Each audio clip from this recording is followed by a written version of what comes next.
भी चैप्टर का नाम डाइजेशन एंड एब्जॉर्प्शन। तो फिर डाइजेशन में मतलब उस चैप्टर में स्टार्टिंग में देखेंगे आप कि इम्पॉर्टेंट न्यूट्रिएंट कौन थे। इम्पॉर्टेंट न्यूट्रिएंट है विटामिन, मतलब कार्बोहाइड्रेट, प्रोटीन और फैट। और जो कम इम्पॉर्टेंट है वो है विटामिन और मिनरल। और जो मतलब बहुत विटामिन मिनरल बहुत कम क्वांटिटी में लगते हैं। अब फूड क्या करता है, हमें एनर्जी प्रोवाइड करता है और जिससे हमारे जो मतलब कुछ अगर हमें कुछ लगा होगा तो उसे रिकवर करने में मदद करता है। और हाँ, रिपेयर ऑफ टिश्यूज़, ठीक है। फिर अभी फूड डाइजेस्ट कैसे होता है वो देखेंगे। देखो पहले तो डाइजेशन क्या रहता है। डाइजेशन मतलब conversion of complex food substance into simpler form, उसको डाइजेशन बोलते हैं। अभी डाइजेशन होता है एलिमेंट्री कैनल में। वो कैसे होता है, एलिमेंट्री कैनल के पार्ट्स क्या है वो देखेंगे। अभी एलिमेंट्री कैनल में रहता है माउथ, ठीक है। मतलब माउथ से चालू होता है। माउथ एंटीरियर ओपनिंग है, मतलब आगे की ओपनिंग, और जो एनस है वो पोस्टीरियर की ओपनिंग है। अभी माउथ से कैसे होता है, माउथ मतलब सिर्फ ये आगे का पोर्शन लिप्स का, ऑर्बिकुलर और इससे सपोर्ट रहता है। फिर अंदर का जो पार्ट रहता है वो रहता है बकल कैविटी या फिर ओरल कैविटी। उसके अंदर टंग रहती है, टीथ रहती है और फिर ग्लैंड्स रहते हैं। अब जो टीथ के साइड और चीक के अंदर का जो मतलब स्पेस है उसको वेस्टिब्यूल बोलते हैं। अभी टंग का पढ़ेंगे। Tongue is a flexible muscular, हाँ, tongue is flexible and muscular which help in mastication of food and mix it with saliva. तो फिर वो टंग जो है अपने फ्लोर ऑफ बकल कैविटी को फ्रेनुलम से अटैच है, ठीक है। ये वाला फ्रेनुलम। तो फिर टंग के ऊपर मतलब अभी टंग का स्ट्रक्चर देखेंगे। अगर एक टंग है तो फिर उसके ना पीछे के साइड को ना ऐसा ये रहता है, फेरेंजल पार्ट रहता है, और आगे को ओरल पार्ट बोलते हैं। तो फेरेंजल पार्ट पे रहता है लिंगुअल टॉन्सिल। अभी देखो लिंगुअल टॉन्सिल मतलब लिंगुअल मतलब टंग।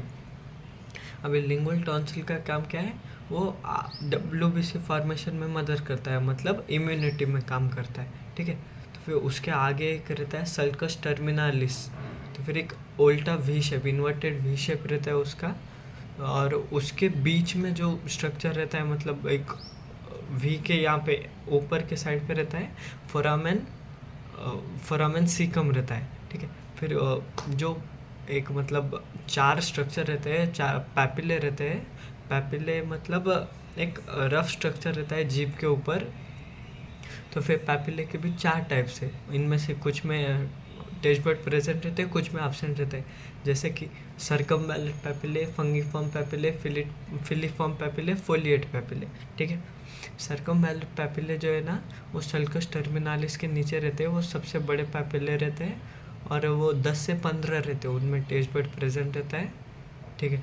फिर बाद में आता है फंगीफॉर्म पैपिले। फंगीफॉर्म पैपिले न्यूमरस मतलब बहुत सारे नंबर में है, रेड कलर के, बिग है ज़रा, और वहाँ पे टेस्ट बड प्रेजेंट है।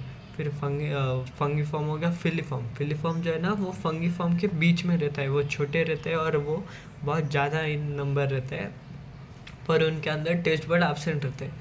फिर आ गया फोलिएट पैपिले। फोलिएट पैपिले है ना वो सिर्फ बच्चों में रहते हैं, इन्फेंट्स के अंदर वो साइड को रहते हैं, ठीक है।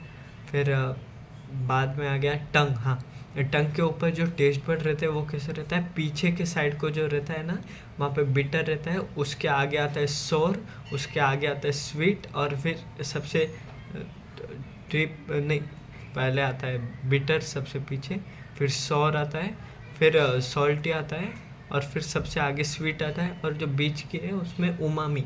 उमामी मतलब ऐसे ये वाला क्या बोलते हैं, डिलीशियस टेस्ट जिसको बोलते हैं उसको उमामी, ठीक है। ये टंग का हो गया। अभी टीथ क्या है, देखो टीथ में 2 लेयर है। पहले तो डेंट मतलब टीथ के 3 टाइप करेंगे आप, 3 पार्ट करेंगे। सबसे ऊपर जो दिखता है वो रहता है क्राउन। सबसे नीचे जो रूट रहता है उसका वो होता है मतलब रूट पोर्शन जो जॉबोन के अंदर है, और जो उन दोनों के बीच में रहता है वो नेक रहता है, ठीक है। तो फिर जो टीथ का ऊपर का पार्ट है वो कैसे बना है, देखो पहले तो इनेमल आएगा। सबसे पहले strongest substance of the body, वो हाइड्रोक्सी एपेटाइट से बना हुआ है। फिर आएगा डेंटाइन। इनेमल बनाए इनामेलोब्लास्ट, ठीक है, इनामेलोब्लास्ट सेल से बना है। और जो डेंटाइन है वो ओडोंटोब्लास्ट सेल से बना है। ठीक है, तो फिर अभी उसके अंदर एक मतलब उसके नीचे रूट कैनल रहता है। रूट कैनल एक ऐसा स्पेस है जहाँ पे नर्व और ब्लड वेसल रहता है। ठीक है, और जो अंदर खाली जगह है उसको पल्प कैविटी भी बोलते हैं, वहाँ पे पल्प कैविटी रहती है। तो फिर जो मतलब दांतों के जो रूट्स है उनमें एक होल रहता है जिससे नर्व और ब्लड वेसल आते हैं ऊपर। तो फिर उन मतलब उस होल को बोलते हैं अपाइकल फोरामेन। ठीक है, और हाँ, जो टीथ रहते हैं वो टीथ ना जॉबोन के साथ अटैच होते हैं गम से, या फिर गम को बोलते हैं रुको एक मिनट।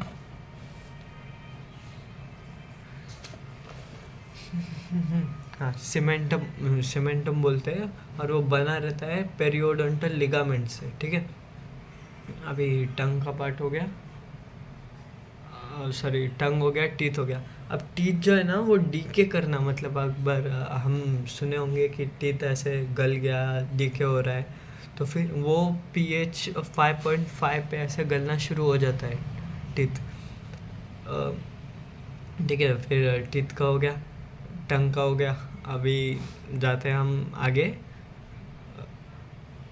कहाँ पे, गट में। अभी गट में कैसा है, यहाँ पे फेरिंग्स रहता है। फेरिंग्स जो है वो common passage for food and air रहता है। ठीक है, तो फिर फूड एंड एयर के एक कॉमन पैसेज है वो शॉर्ट फेरिंग्स रहता है। हाँ, फेरिंग्स कैसा है पूछे तो शॉर्ट फेरिंग्स है।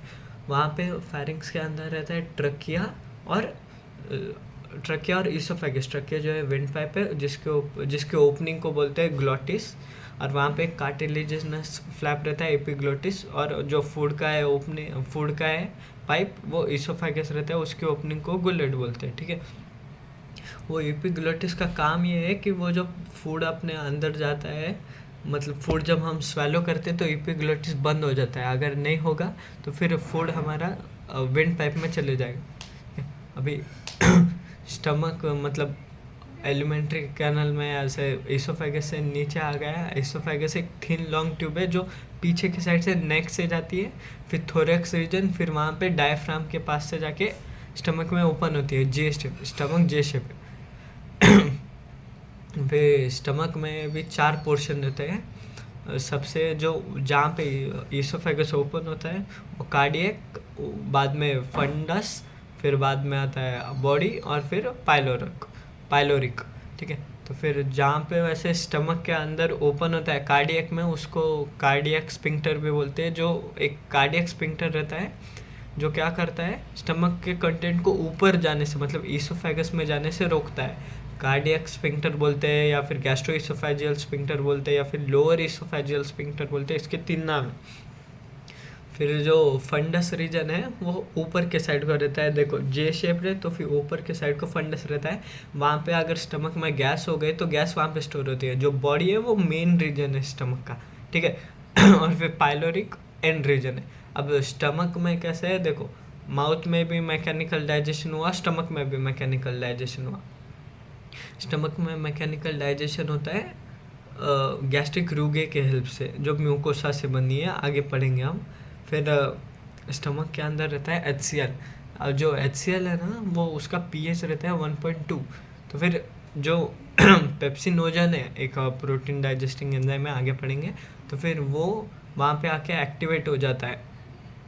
ठीक है, क्योंकि पेप्सिनोजन टू पेप्सिन कन्वर्ट होने में 1.2 वाला pH लगता है जो सिर्फ स्टमक में। अभी जो पाइलोरिक रीजन है जो लास्ट का है वो ओपन होता है स्मॉल इंटेस्टाइन के स्टार्टिंग रीजन डुओडेनम में। तो फिर वहाँ पे भी एक स्फिंक्टर है, मतलब स्मॉल इंटेस्टाइन का कंटेंट ऊपर नहीं आना इसलिए, तो फिर उसको बोलते हैं पाइलोरिक स्फिंक्टर बोलते हैं। ठीक है, फिर इंटेस्टाइन के, स्मॉल इंटेस्टाइन के पहले पार्ट को बोलते हैं डुओडेनम, सी शेप डुओडेनम है। फिर एक जेजुनम और इलियम। जेजुनम एक हाईली लॉन्ग कॉइल्ड स्ट्रक्चर है, और इलियम जो है वो हाईली कॉइल्ड। लॉन्ग कॉइल्ड मतलब वो लंबा है तो फिर वो कॉइल होकर रहता है, और इलियम जो है वो बहुत लंबा है तो फिर उसको बहुत ऐसे मतलब कॉइल ज़्यादा है इसलिए हाईली कॉइल्ड बोलते हैं। अब जेजुनम और इलियम में ऐसे फिंगर लेग प्रोजेक्शन रहते हैं जिसकी वजह से एब्जॉर्प्शन ज़्यादा होता है विलाय, ठीक है। फिर जेजुनम और इलियम में सबसे ज़्यादा एब्जॉर्प्शन होता है, और डुओडेनम में डाइजेशन होता है। अभी देखो ठीक है, वो हो गया स्मॉल इंटेस्टाइन का लास्ट पार्ट इलियम है।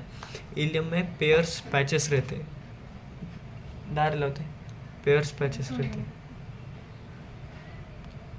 इलियम में पेयर्स पैचेस रहते हैं, ठीक है। जो भी एक लिम्फेटिक वेसल मतलब लिम्फेटिक टिश्यू है जो WBC बनाते हैं, और ये इसके लिए मतलब इम्यूनिटी के लिए हेल्प करते हैं। फिर बाद में आता है इंटेस्टाइन का पार्ट। अभी इंटेस्टाइन में आता है लार्ज इंटेस्टाइन का पार्ट। लार्ज इंटेस्टाइन में आता है सीकम, कोलोन, रेक्टम, एनस, ठीक है। तो भाई सीकम जो है ना वो सबसे बाहर वाला पार्ट है, मतलब पहले वाला पार्ट है। तो फिर इलियम जो है स्मॉल इंटेस्टाइन का वो सीकम में ओपन होता है, जो कि इलियोसिकल वॉल्व का एक वॉल्व रहता है। अभी देखो वॉल्व और स्फिंक्टर में क्या फ़र्क है। वॉल्व ना 100% पीछे जाने से रोकता है, पर स्फिंक्टर कभी कभी पीछे जाने दे सकता है, ठीक है।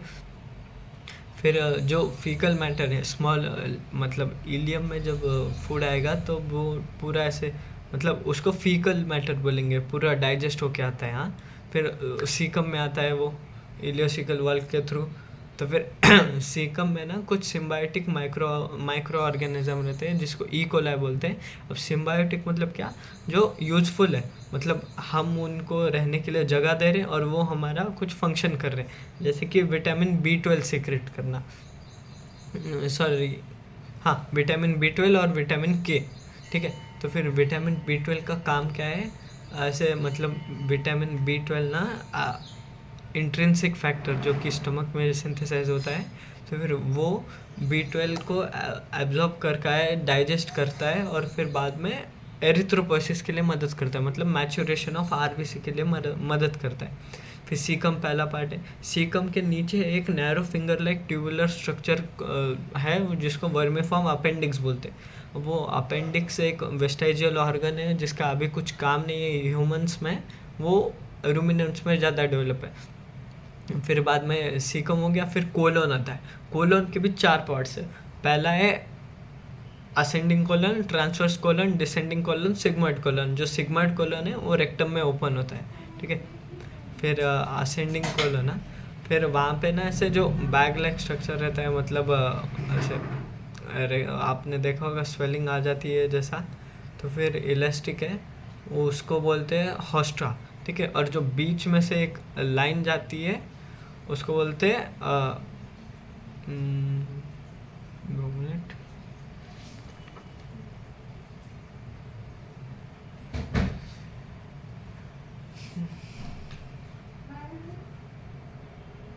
टीनिकोलाई बोलते हैं उस लाइन को जो बीच में से जाती है लार्ज इंटेस्टाइन के।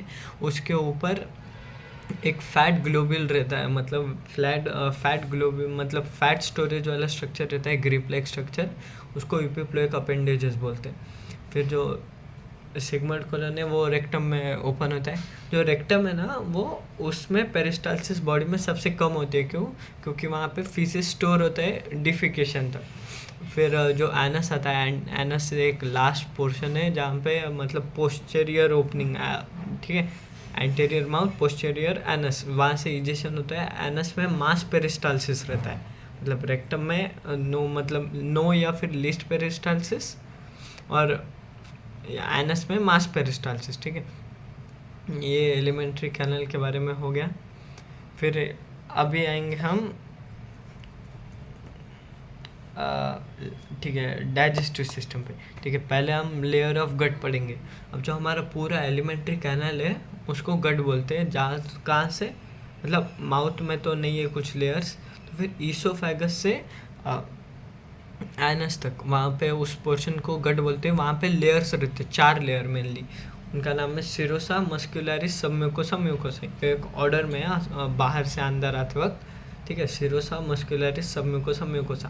और जो सिरोसा है वो सबसे बाहर की लेयर है, मेसोथेलियल एपिथेलियम से बना है, या फिर उसको एपिथेलियम ऑफ विसरल ऑर्गन भी बोलते हैं। और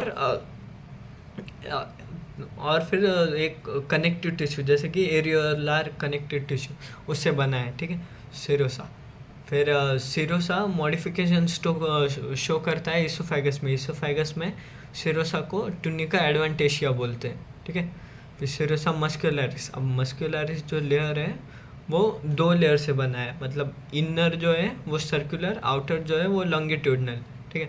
पर जो मतलब वहाँ पे कहीं पे मॉडिफिकेशन रहते हैं, तो फिर स्टमक में ऑब्लिक, ठीक है, ऑब्लिक मसल आ जाती है इसके नीचे, इनर के नीचे आती है ऑब्लिक लेयर। तो फिर वो डाइजेशन के लिए मतलब ऐसे मैकेनिकल डाइजेशन के लिए मदद करती है। तो फिर ये एक मॉडिफिकेशन हो गया मस्कुलर इसका। फिर सबम्यूकोसा। सबम्यूकोसा जो है वो ब्रनर्स ग्लैंड बनाता है स्मॉल इंटेस्टाइन में, ये मॉडिफिकेशन है, और पूरे बॉडी में बराबर है, मतलब सबम्यूकोसा ही है, ठीक है। फिर आता है सबम्यूकोसा, म्यूकोसा। अब जो म्यूकोसा है वो मेनली मतलब देखो, म्यूकोसा सबसे अंदर की लेयर है। तो फिर जो म्यूकोसा है वो उसके मतलब मॉडिफिकेशन शो करता है, स्टमक में गैस्ट्रिक रूगे बनाता है, और स्मॉल इंटेस्टाइन में विलाय और क्रिप्ट ऑफ लिबरकुन। अब जो सबम्यूकोसा बोला था, वो सबम्यूकोसा बना है लूज कनेक्टिव टिश्यू, ठीक है। सबम्यूकोसा लूज कनेक्टिव टिश्यू से बना है, और उसके अंदर रहते हैं नर्व वेसल, ब्लड वेसल और लिम्फेटिक वेसल, ठीक है। अभी वो उनके अंदर एक प्लेक्सस रहता है सबम्यूकोसा के अंदर, जिसको बोलते हैं सबम्यूकोसल प्लेक्सस, माइसनर प्लेक्सस, ठीक है। सबम्यूकोसल प्लेक्सस और माइंट्रिक प्लेक्सस, ठीक है। और एक है ना,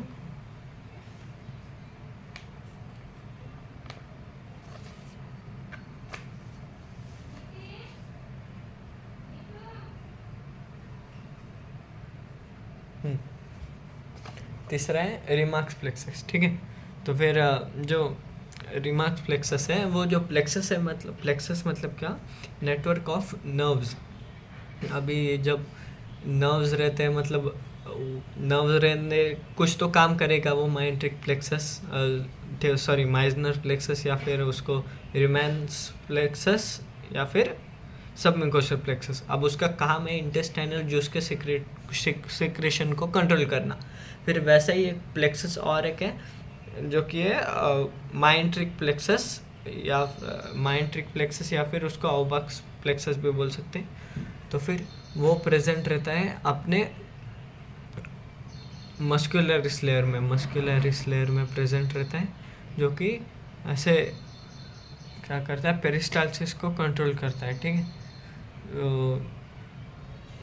ठीक है, ये तो हो गया, ठीक है, ये वाला पोर्शन हो गया। अब डाइजेस्टिव ग्लैंड्स। अब जो ग्लैंड्स है ना, वो अभी बॉडी मतलब एलिमेंट्री कैनल कैसे, मतलब डाइजेस्टिव सिस्टम कैसे बना है, एलिमेंट्री कैनल और उससे एसोसिएटेड ग्लैंड से बना है। तो फिर अभी अपन ने एलिमेंट्री कैनल पढ़ लिया, अभी डाइजेस्टिव ग्लैंड बाकी है। अब डाइजेस्टिव ग्लैंड ना बॉडी में बहुत जगह प्रेजेंट रहते हैं, जैसे कि सलाइवरी ग्लैंड हो गया, फिर पैनक्रिया हो गया, फिर लिवर हो गया, इंटेस्टाइनल ग्लैंड हो गया, फिर गैस्ट्रिक ग्लैंड हो गया। अभी हम पढ़ेंगे सबके बारे में। अब जो सलाइवरी ग्लैंड, सबसे पहला ग्लैंड सलाइवरी ग्लैंड, वो टोटल 6 रहते हैं, मतलब 3 पेयर अभी अलग अलग है। यहाँ पे जो ये चीक का रीजन है, वहाँ पे रहता है हाँ, पैरोटिड ग्लैंड। अब पैरोटिड ग्लैंड जो है ना, सबसे बड़ा वाला सलाइवरी ग्लैंड है, और बड़ा है, पर वो सलाइवा के सिक्रीशन के लिए ज़्यादा मदद नहीं करता। वो सलाइवरी अमाइलेस जो एक एंजाइम है जो कार्बोहाइड्रेट को डाइजेस्ट करता है, मतलब पॉलीसैकेराइड जो स्टार्च है उसको डाइसैकेराइड माल्टोज में कन्वर्ट करने के लिए मदद करता है। तो फिर जो सलाइवरी अमाइलेस है उसको एक्टिवेट होने के लिए पीएच लगता है 6.8, मतलब स्लाइटली एसिडिक या फिर बेसिक बोल सकते हैं अपन। तो फिर वो वहाँ पे प्रोवाइड होता है, इसलिए वो स्टार्च को डाइजेस्ट कर लेता है। फिर यहाँ पे जो पैरोटिड ग्लैंड है वो 2 है, वो ज़्यादा सलाइवा सेक्रेट करते हैं। अभी उसका जो एक डक्ट है, मतलब जहाँ से वो ओपन होता है, उसके डक्ट को बोलते हैं स्टेंसन्स डक्ट, ठीक है। फिर बाद में यहाँ पे दो है मैंडिबल के पास में, इसलिए उसको सब मैंडिबुलर ग्लैंड बोल दिया। तो फिर वो सबसे ज़्यादा सलाइवा सिक्रेशन में मदद करता है, और उसके डक्ट का नाम है वॉटन्स डक्ट।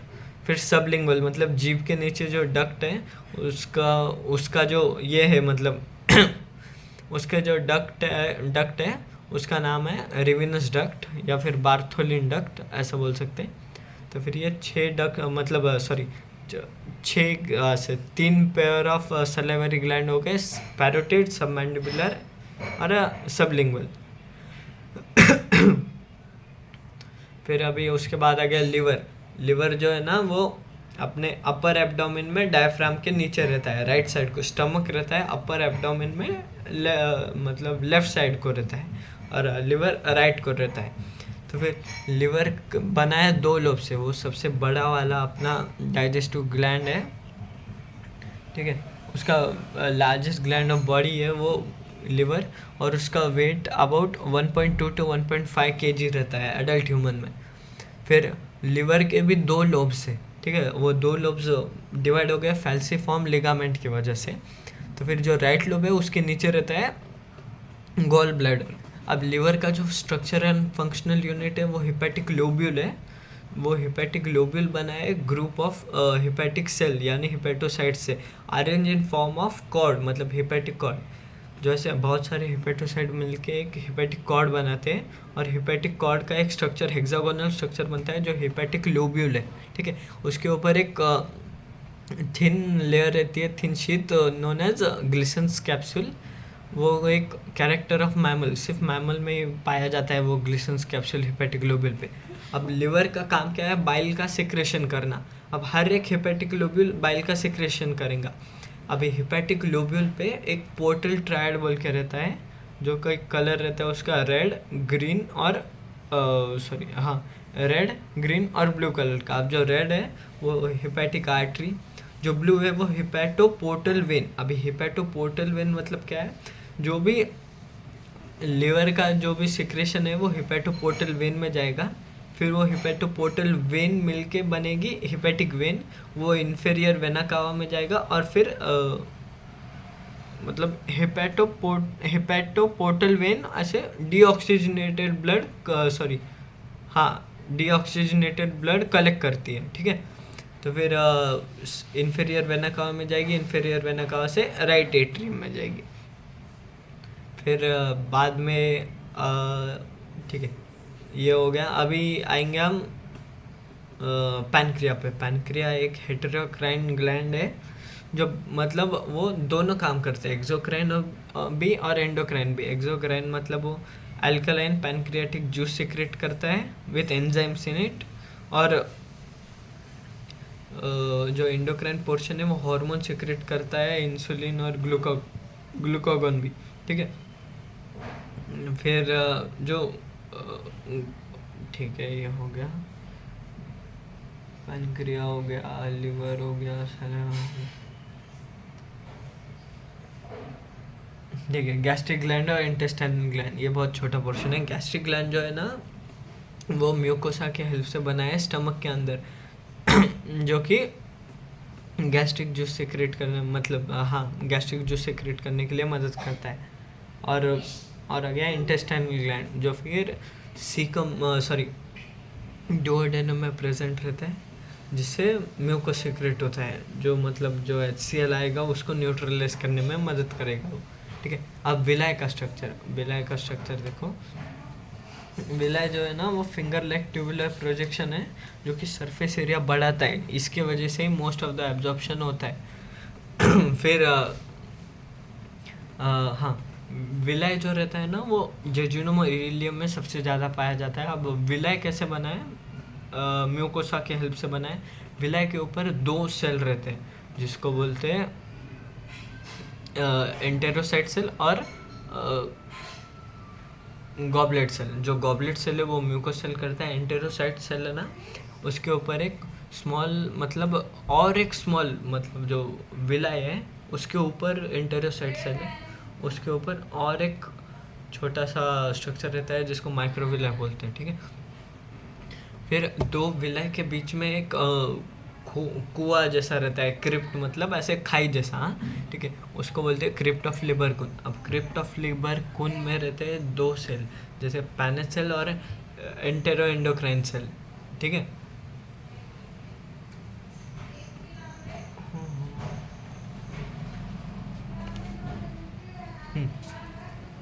एंटेरो एंडोक्राइन सेल, अभी एंटेरो एंडोक्राइन सेल का काम क्या है, वो सीसीके और सिक्रेटिन रिलीज करते हैं। अब वो सीसीके का फुल फॉर्म है कोलेसिस्टोकाइनिन, जो कि बाइल को ऐसे मतलब ये करता है कि कॉन्ट्रैक्ट होने में मदद करता है, और सिक्रेटिन बाइल प्रोडक्शन के लिए मदद करता है, ठीक है। फिर बाद में आ गया पैनेट सेल। अभी पैनेट सेल क्या है, उसमें लाइजोजाइम रहते हैं जो एंटीबैक्टीरियल है, और वहाँ से ही एंजाइम्स फॉर मतलब एंजाइम सीक्रेट होते हैं किसके लिए, इंटेस्टाइनल जूस के, ठीक है। फिर विलय हो गया, माइक्रो विलय, ठीक है ठीक है। विलय के अंदर एक लैक्टियल रहता है जो लिम्फेटिक वेसल वाइट कलर का रहता है, इसलिए उसको लैक्टियल नाम दिया है। तो फिर वो ना फैट डाइजेस्ट करने के लिए मदद करता है, क्योंकि फैट जो है वो इनसॉल्यूबल है, ब्लड में सॉल्यूबल नहीं है वो, इसलिए उसके लिए स्पेशल एब्जॉर्ब करने के लिए रहता है लिम्फेटिक वेसल। अब लिम्फेटिक वेसल के बाजू में एक ब्लड कैपिलरीज रहते हैं विलय के अंदर है। फिर ब्लड कैपिलरीज रहते हैं जो कि अदर देन फैट वालों को मतलब वो बाकी के सॉल्युबल इन ब्लड है तो फिर ब्लड में लेके जाता है, ठीक है। फिर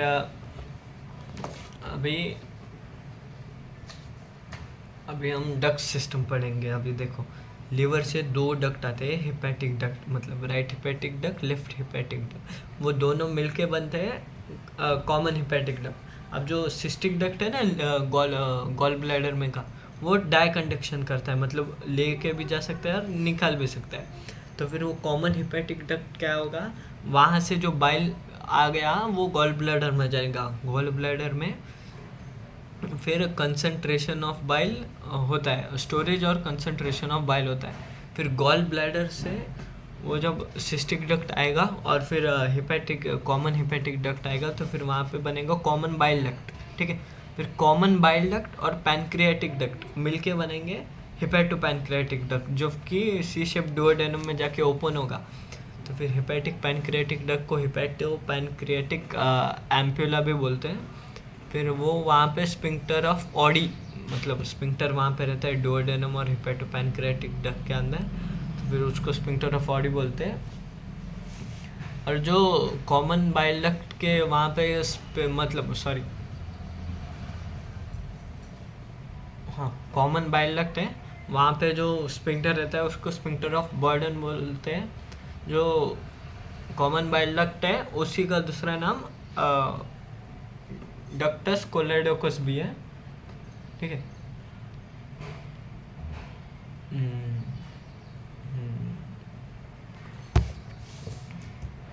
ये डाइजेस्टिव ग्लैंड का पोर्शन ख़त्म हो गया। अब इस कंपोजिशन देखेंगे। अभी सलाइवा का क्या कंपोजिशन है और बाइल का क्या कंपोजिशन है।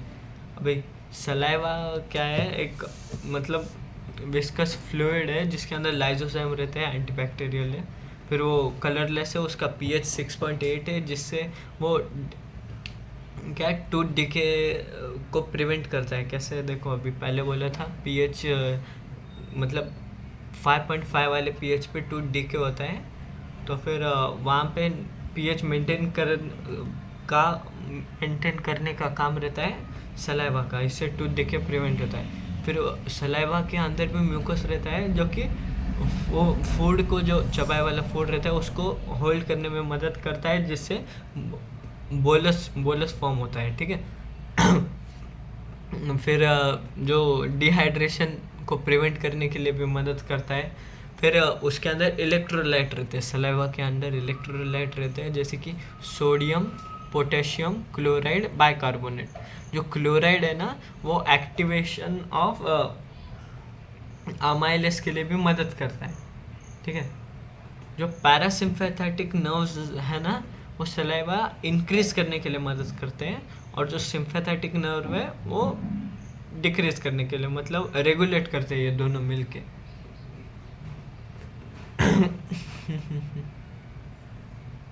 ठीक है, ये तो सलाइवा का हो गया कंपोजिशन।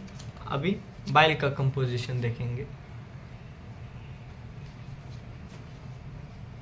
ठीक है, बाइल हेल्प करता है फैट डाइजेशन में। बाइल के अंदर ऑब्वियसली वाटर है, बाइल सॉल्ट है। Bile salt help in activation of lipase. ठीक है, फिर बाइल सॉल्ट 3 टाइप के रहते हैं, मतलब 3 है, सोडियम ग्लाइकोलेट, सोडियम टारोक्लोरेट और सोडियम बाइकार्बोनेट। ठीक है, फिर जो बाइल है ना, वो इमल्सिफिकेशन ऑफ फैट के लिए मदद करता है, जिसे ये बनते हैं, मिसल्स बनते हैं। ठीक है, फिर बाइल में ऑल, मतलब बाइल के अंदर और अभी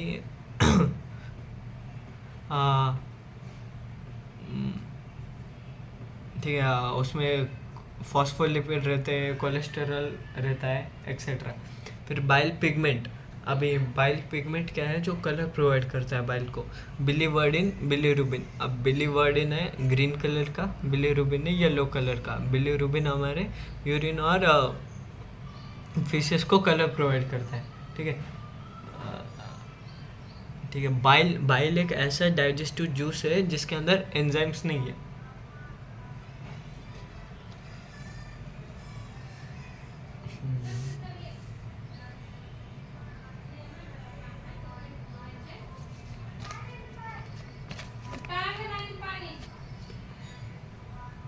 अभी देखो, जो सलाइवा है, सलाइवरी जूस है, उसके अंदर रहता है क्या, सलाइवरी अमाइलेज, जो कि कार्बोहाइड्रेट के डाइजेशन में मदद करता है। बाइल बाइल जो रहता है लीवर से सिक्रेट हुए वाला, वो फैट के डाइजेशन में मदद करता है।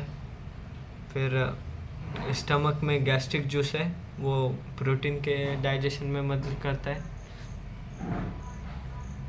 अभी देखो, पैनक्रिया से ना बहुत सारे एंजाइम मतलब सीक्रेट होते हैं पर इनएक्टिव रहते हैं, जैसे कि ठीक है छोड़ो, वो गैस्ट्रिक ग्लैंड जो है ना, उसके गैस्ट्रिक ग्लैंड में भी 3 सेल रहते हैं। पहला तो चीफ सेल, उसको पेप्टिक सेल या फिर जाइमोजन सेल बोलते हैं, वहाँ से पेप्सिनोजन, प्रोरेनिन और गैस्ट्रिक लाइपेज सीक्रेट होता है। दूसरा आ गया ऑक्जेंटिक या फिर पैराइटल सेल, वहाँ से सीक्रेट होता है HCl या HCl और एंट्रेंसिक फैक्टर जो बोला था ना एरिथ्रोपोइसिस के लिए, उसके लिए। और बाद में है म्यूकस सेल, जो कि मतलब ऑब्वियसली म्यूकस सीक्रेट करेंगे लुब्रिकेशन के लिए। ठीक है, ठीक है, हो गया। हाँ, फिर पैनक्रिया में रहता है बहुत सारे एंजाइम, जैसे कि trypsinogen, chymotrypsinogen, प्रोकार्बोक्सीपेप्टाइडेज, dipeptidase, nucleosidase, lipase. ठीक है, ऐसे जिसके लास्ट में एज आ गया वो समझ लो एंजाइम है, क्योंकि मारने का काम करता है, मतलब लास्ट में उसका काम है पूरा सिंप्लीफाई करने के लिए। ठीक है, तो फिर जो मतलब सबसे बड़े प्रोटीन रहते हैं, प्रोटीन आते हैं, फिर उसका डाइजेस्ट होकर पॉलीपेप्टाइड बनता है, फिर पॉलीपेप्टाइड से डाइपेप्टाइड बनता है, और डाइपेप्टाइड से अमाइनो एसिड बनता है। फिर वैसा ही देखो, डाइसैकेराइड रहता है, उससे मोनोसैकेराइड बनता है, उससे फिर ग्लिसरॉल और फैटी एसिड बनता है। ठीक है,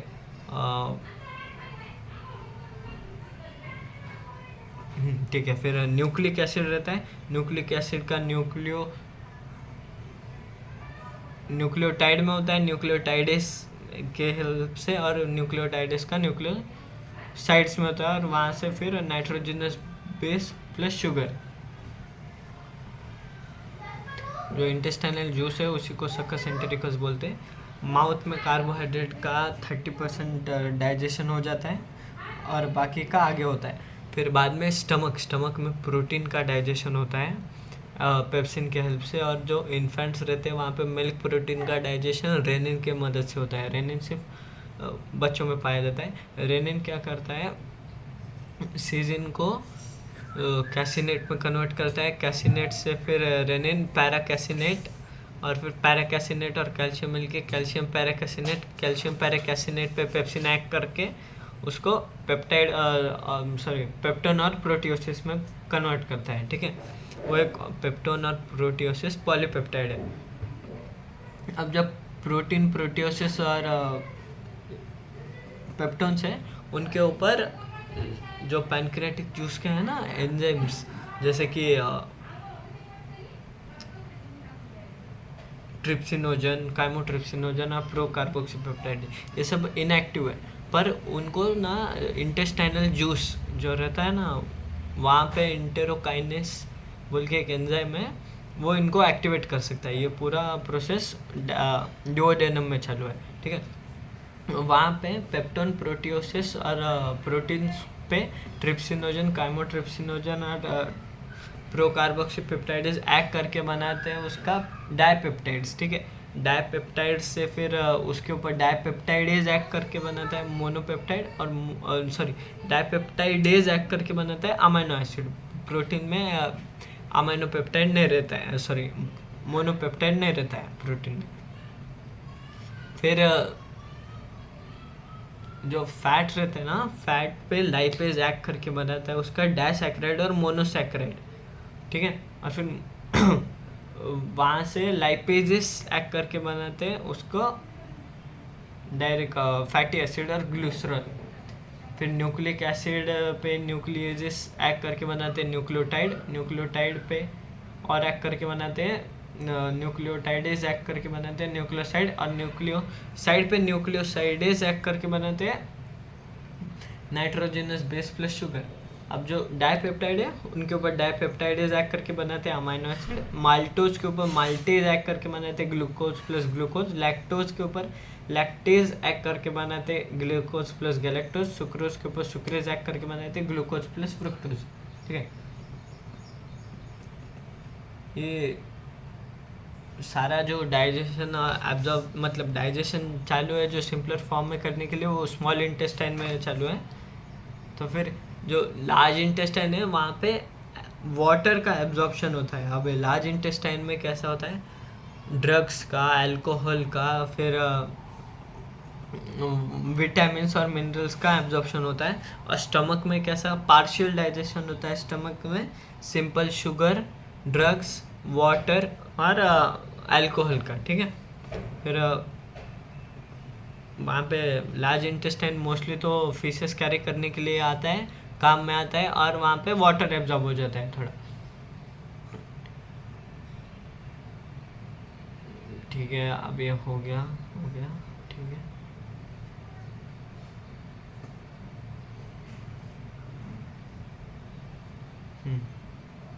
अब जो एब्जॉर्प्शन, अभी डाइजेशन वाला पार्ट हो गया, अभी एब्जॉर्प्शन मतलब जो डाइजेस्टेड पोर्शन है वो बॉडी में एब्जॉर्ब होगा, मतलब कैसे यूटिलाइज्ड होगा वो उस प्रोसेस को बोलते हैं एब्जॉर्प्शन। अभी एब्जॉर्प्शन होते हैं दो प्रोसेस से, मतलब एक्टिव प्रोसेस और पैसिव प्रोसेस। एक्टिव प्रोसेस में एनर्जी लगता है, पैसिव में नहीं लगता है। एक्टिव प्रोसेस में रहता है क्या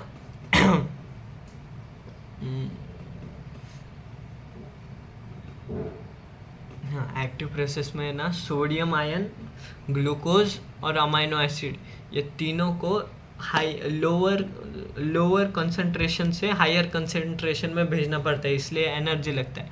फिर जो पैसिव ट्रांसपोर्ट है उसके अंदर तीन रहता है, सिंपल डिफ्यूजन फिर फैसिलिटेटेड ट्रांसपोर्ट और फिर ऑस्मोसिस। अभी सिंपल डिफ्यूजन में क्या रहता है, क्लोराइड, ग्लूकोज और अमीनो एसिड को डायरेक्ट मतलब higher concentration to lower concentration में जाता है। फिर फैसिलिटेटेड में एक कैरियर प्रोटीन लगता है जो कि ग्लूकोज, अमीनो एसिड और फ्रुक्टोज को लेके जाता है एक जगह से दूसरी जगह। और ऑस्मोसिस में water from higher concentration to lower concentration.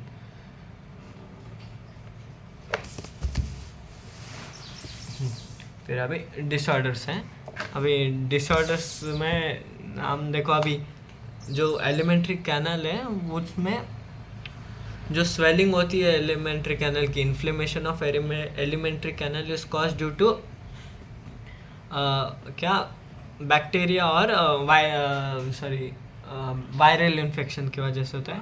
और जो इन्फ्लेमेशन है वो पैरासाइट की वजह से भी होता है, जैसे कि ring worm, round worm, thread worm, tape worm, thread worm, tape worm, hook worm और पिन वर्म। मतलब जो इन पैरासाइट की वजह से इन्फ्लेमेशन होता है। फिर डिसीज है जॉन्डिस। जॉन्डिस में कैसा बॉडी का कलर येलो हो जाता है लिवर के फंक्शनिंग के ख़राब होने से, क्योंकि वहाँ पे लिवर में अगर फंक्शनिंग ख़राब हो गई, बाइल पिगमेंट ज़्यादा होगा, बाइल पिगमेंट में बिलीरुबिन होगी, जो बिलीरुबिन अगर स्किन के नीचे रह गया तो फिर स्किन येलो बन जाती है जॉन्डिस में। ठीक है। वॉमिटिंग में क्या होता है कि रिफ्लेक्स, सडन रिफ्लेक्स, माउथ का स्टमक का कंटेंट माउथ से बाहर जाने को वॉमिटिंग बोलते हैं। फिर वो कंट्रोल होता है ब्रेन में मेड्यूला से, वॉमिटिंग सेंटर। और फिर नोजिया मतलब मर्मर। ऐसे वॉमिटिंग होने से पहले हमें नोजिया फील होता है। फिर डायरिया में ना लिक्विडिटी ऑफ फीकल डिस्चार्ज, फिर less absorption of digested food, और फिर क्या abnormal frequency of bowel movement. ठीक है।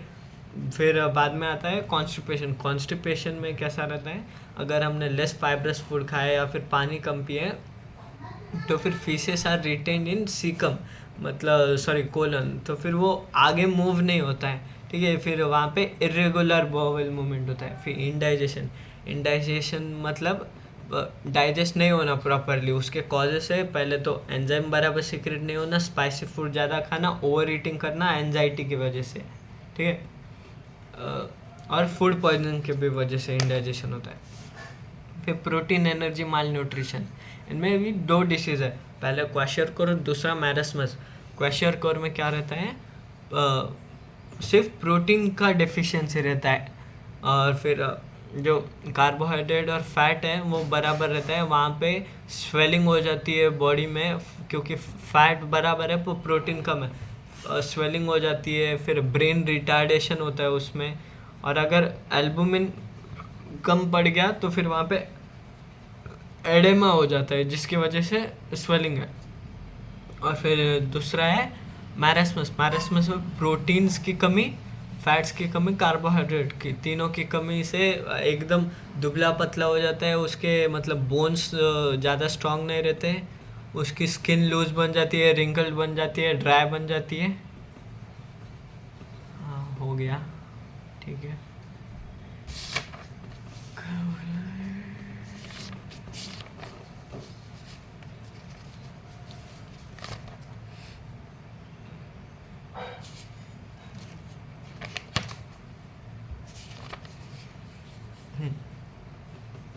जो टीथ्स है ना, अब लास्ट पार्ट है।